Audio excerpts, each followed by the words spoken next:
அனைவருக்கும் வணக்கம். நான் உங்கள் நெடுமாறன் ராஜாங்கம். தண்டேல் திரைப்படத்தை பத்தி தான் இன்னைக்கு நம்ம வந்து பார்க்க போறோம். தண்டேல் படத்தை டைரக்ட் பண்ணியிருக்காரு டைரக்டர் சாண்டே மோட்டேட்டி. அண்ட் இந்த படத்துடைய முக்கியமான ஸ்டார் காஸ்டிங்கா நாக சைத்தன்யா, சாய் பல்லவி, ஆடுகளம் நரேன் அண்ட் கருணாகரன் மற்றும் பலர் வந்து நடிச்சிருக்காங்க. இந்த படத்துக்கு இசையமைச்சிருக்காரு தேவி ஸ்ரீ பிரசாத். அண்ட் தண்டேல் படம் வந்து பேஸ் ஆன் ட்ரூ ஈவெண்ட். அது ஆந்திர பிரதேஷ் ஸ்ரீகாகுளம் அந்த ஊர்ல இருக்கக்கூடிய மீனவர்கள் குஜராத் போயிட்டு மீன் பிடிச்சிட்டு இருக்காங்க. அப்படி மீன் பிடிக்கும் பொழுது ஒரு புயல் காரணமாக எல்லையை தாண்டிடுறாங்க. அதாவது பாகிஸ்தான் எல்லைக்கு வந்து போயிடுறாங்க, கைது செய்யப்படுறாங்க. அதுல இருந்து மீண்டு வந்தாங்களா இல்லையா அப்படின்றதான் படத்திலையுமே காமிச்சிருக்காங்க. மெயினா படம் வந்து யாருடைய நரேஷன்ல போகுதுன்னா சத்யா, அதாவது ராஜு சத்யா, இவங்க ரெண்டு பேருடைய லவ்வை தான் ஃபர்ஸ்ட் ஆஃப் முழுக்க காமிச்சிருக்காங்க. இதுல சத்யாவுடைய பெர்ஃபார்மன்ஸ், அதாவது சாய் பல்லியோடைய பெர்ஃபார்மன்ஸும் இந்த பக்கம் நாக சைத்தன்யாவுடைய பெர்ஃபார்மன்ஸும் ரொம்ப நல்லாவே இருந்துச்சு. அவங்களுடைய கெமிஸ்ட்ரியுமே நல்லா இருந்துச்சு. பட் நம்மள வந்து அந்த காதல்ல உருகி அளவச்சு அந்த அளவுக்கு ஒரு பாண்டிங்கான அந்த லவ் எமோஷனை வந்து நமக்குள்ள கடத்தல. அது ஏதோ கொஞ்சம் தள்ளி வச்சு அவங்க லவ் காமிச்ச மாதிரியே இருந்துச்சு. ஸோ இதுதான் படத்துக்கு எனக்கு தெரிஞ்சு முதல் ஒரு ஃபாலாவே இருந்துச்சு. செகண்ட் ஹாஃப் முழுக்க மீனவர்கள் வந்து அங்க கராச்சி ஜெயில போயிட்டு மாட்டிக்கிறாங்க. அங்கிருந்து எப்படி வெளியே வராங்க அப்படின்ற மாதிரி தான் போகுது. அதுல இப்போ நான் ஒரு படத்தை எக்ஸாம்பிள் சொல்லணும்னா சொர்க்கவாசல் படம் நீங்க பார்த்திருந்தீங்கன்னா அதுல ஜெயில் வாழ்க்கை எப்படி இருக்கும் அப்படின்றத ரொம்ப அழுத்தமா காமிச்சிருப்பாங்க. அந்த மாதிரி பண்ணியிருந்தா ஒர்க் அவுட் ஆயிருக்கும் செகண்ட் ஹாஃப். பட் அப்படி பண்ணல. அண்ட் தென் அதுக்கு மாறாக என்னென்னலாம் வந்து தேசப்பற்று ஊசியை போட முடியுமோ, லவ் ஊசி செட் ஆகல, அதனால நான் தேசப்பற்றுன்ற ஒரு ஊசியை வந்து உங்களுக்குள்ள ஏத்துறேன் அப்படின்னு சொல்லிட்டு ஒரு சில சங்கீத்தனமான வேலைகளை வந்து டைரக்டர் பண்ணி வச்சிருந்தாரு. அது அபாண்டமா தெரிஞ்சுச்சு. அது இன்னும் கொஞ்சம் எப்படி சொல்றதுன்னா, மீனவர்கள் இங்க இவ்வளவு பெரிய கடல் பரப்புல இருக்கக்கூடிய மீனவர்கள் இந்த மாதிரி பிரிசைன்ல போய் அவங்கள அரெஸ்ட் பண்ணி ஒரு பிரிசைன்ல போட்டுட்டாங்கன்னா அவங்களுடைய வாழ்க்கை சுதந்திரமா இருக்க ஒரு மனுஷன் சிறைக்குள்ள போனா அந்த வேதனையே வேற மாதிரி இருக்கும். அந்த வேதனையை ஒழுங்கா கடத்திருந்தாலே செகண்ட் ஹாஃப் அவ்வளவு நல்லா இருந்திருக்கும். பட் அதை தவற விட்டுட்டாங்க அப்படின்னு தான் சொல்லி ஆகணும். இப்போ அது மட்டும் இல்லாம தேடி பார்க்கும்பொழுது அப்போ 2019 அந்த பீரியட் டைம்ல வந்து இருந்த காலகட்டம் மாதிரி தான் படத்துல வந்து காமிக்கிறாங்க. 2009ல ஆந்திர பிரதேஷுக்கு ஜெகன்மோகன் ரெட்டி வந்து இருந்தாரு. அவர் ஹெல்ப் பண்றேன்னு சொல்லிட்டு ஒரு பக்கம் வந்து சொல்லியிருக்காங்க. படத்துல வந்து ஃபால்ஸான ஒரு சில விஷயம் இருக்கு அப்படின்னு சொல்றாங்க. என்னைய பொறுத்த வரைக்கும் என்ன சொல்ல வரேன்னா, அது இல்லை. இயல்பாவே வந்து நம்ம ஒரு பேஸ் ஆன் ட்ரூ ஈவெண்ட் வந்து அதாவது எடுக்க போறோம் அப்படின்னா குறைஞ்சபட்சம் நடந்த உண்மையை நடந்த மாதிரியாவது வந்து நம்ம காமிக்க வந்து ட்ரை பண்ணோம். பட் ஒரு சார்பா ஒரு கொஞ்சம் பயாசரா வந்து டைரக்டர் செயல்படுறாரு அப்படின்றது வந்து அது நல்லா இருக்காது அப்படின்ற மாதிரி தான் எனக்கு இருந்துச்சு. அது மட்டும் இல்லாம படத்துல ஃபர்ஸ்ட் ஹாஃப்லயே ஒரு சில கொஞ்சம் இப்படி தூவி விட்டுருந்தாங்க. சங்கீத்தனமான ஒரு சில விஷயங்களை வந்து கொஞ்சம் அதிகமாவே இருந்துச்சுன்னு ஒரு ஃபீல் இருந்துட்டே இருந்துச்சு. செகண்ட் ஹாஃப்ல டைரக்டர் வந்து நிரூபிச்சிருந்தாரு.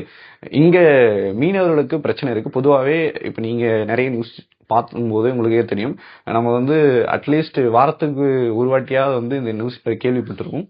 தமிழக மீனவர்கள் வந்து ஸ்ரீலங்காவில் வந்து பிடிக்கப்பட்டாங்க, இலங்கை ராணுவத்தால வந்து கப்பல் படையால வந்து பிடிக்கப்பட்டாங்க அப்படின்னு சொல்லிட்டு வரும். அதே மாதிரி இங்கேயுமே கேரளா மீனவர்களாகட்டும், இப்படி எந்த பக்கம் போனாலும் இப்ப குஜராத்ல இருந்து போறவங்க பாகிஸ்தானால பிடிக்கப்படுறாங்க. இது தொடர்ச்சியா நடந்துகிட்டே இருக்கு. ரெண்டு அரசாங்கமும் வந்து பேசும். அதாவது இந்தியா தரப்புல இருந்து இங்கேயும் வந்து பேசுவாங்க, அந்த பக்கம் இலங்கையா இருக்கட்டும் இல்ல பாகிஸ்தான் ஆகட்டும், இப்படி எல்லாருமே வந்து பேசுவாங்க. பேசி மீனவர்களை வர்றது, அவங்க என்ன பண்ணாங்க, ஏன் கடலில் வந்து தாண்டாங்க, இப்படி பிரச்சனை இருக்கும். ஸோ இவ்வளவு பிரச்சனைகள் வந்து இருக்கு.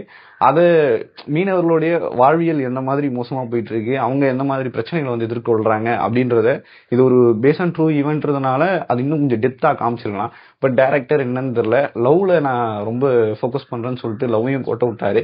சரி, லவ்ல கோட்ட விட்டதை தேசபக்தியை வச்சு நான் பிடிக்கிறேன் அப்படின்னு சொல்லிட்டு நடுவில் வந்து ஆர்டிகல் 370 பத்தி பேசுறேன் அப்படின்னு சொல்லிட்டு அதை பேசியிருக்காரு. அதுவும் ஆர்டிகல் 370 எடுத்ததுக்கு வந்து பாத்தீங்கன்னா மெயினா பாகிஸ்தான், ஆப்கானிஸ்தான் குடிகளோட வந்து போராடுற காட்சி எல்லாம் படத்துல வந்து வருது. ஐயா, உங்களுக்கு நான் ஒரே ஒரு வேண்டுகோள் கேட்டுக்கிறேன். ஆர்டிகல் 370 ஜம்மு அண்ட் காஷ்மீரோட அந்த ஸ்பெஷல் அங்கீகாரத்தை மறுக்கும் பொழுது எடுக்கும் பொழுது வந்து பாத்தீங்கன்னா இந்தியாவுக்குள்ளேயுமே தமிழ்நாடு, கேரளா இங்க இருக்கக்கூடிய முற்போக்கு இயக்கங்கள் மற்றும் இந்தியாவுடைய அப்போசிஷனான பார்ட்டிஸ் எல்லாருமே கண்டனத்துக்கு உட்பட்டாங்க. இது ஒரு தவறான விஷயமா வந்து இது பண்ணது இருக்கு அப்படின்னு சொல்லிட்டு எல்லாருமே ப்ரொடெஸ்ட் பண்ணாங்க. இன்னும் சொல்ல போனா ஜம்மு அண்ட் காஷ்மீர் மக்களுமே ப்ரொடெஸ்ட் பண்ணாங்க. இப்படி பல விஷயங்கள் வந்து நடந்துச்சு. ஆனா இது முழுக்க பாகிஸ்தான் மேல அவங்கதான் வந்து இது பண்ணாங்க அப்படின்றதும் அதாவது ஒரு பாகிஸ்தானியா ஒருத்தர் காமிச்சு அவர் பேசுற வயலன்ஸான டயலாகும் அது வந்து நல்லாவே இல்லை அப்படின்ற மாதிரி தான் இருந்துச்சு. ஏன்னா இன்னைக்கு இருக்கக்கூடிய காலகட்டம், அதாவது இப்போ கூட நம்ம வந்து லைவ் எக்ஸாம்பிள் வந்து அப்படின்னா பார்க்கலாம். ஓகே, நம்ம தமிழ்நாட்டுக்குள்ளேயே வந்து பார்த்தீங்கன்னா எப்போ சான்ஸ் கிடைக்கும், எப்போ பெரிய பிரச்சனையா ஆக்கலாம், காலங்காலமா ஒன்னா இருந்தவர்களை எப்படி பிரிக்கலாம் அப்படின்னு சொல்லிட்டு இந்த ஒரு குரூப் ஆஃப் பீப்புள்ஸ் வந்து பண்ணிக்கிட்டே இருக்காங்க.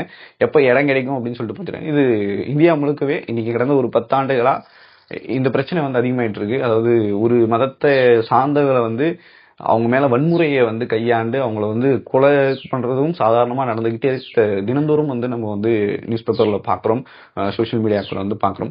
அந்த மாதிரி காலகட்டத்துல இருக்கக்கூடிய நமக்கு நம்ம இங்க வந்து இந்த மத நல்லிணக்கத்தையும் முக்கியமா செக்குலரிசத்தையும் பேசுறது வந்து ரொம்ப ரொம்ப முக்கியமான ஒரு விஷயம். இந்த மாதிரி படங்கள் ரொம்ப தெளிவில்லாம போற போக்குல டைரக்டர் சில கருத்துக்களை இப்படி தெரிய வைக்கிறது அப்படின்றது எண்ட் ஆஃப் த டே இது நல்லா ஒத்துமையா இருக்கக்கூடிய மக்களுக்கு கூட பெரிய பிரச்சனையே ஆகும். இதுதான் நான் வந்து சொல்ல வந்தது.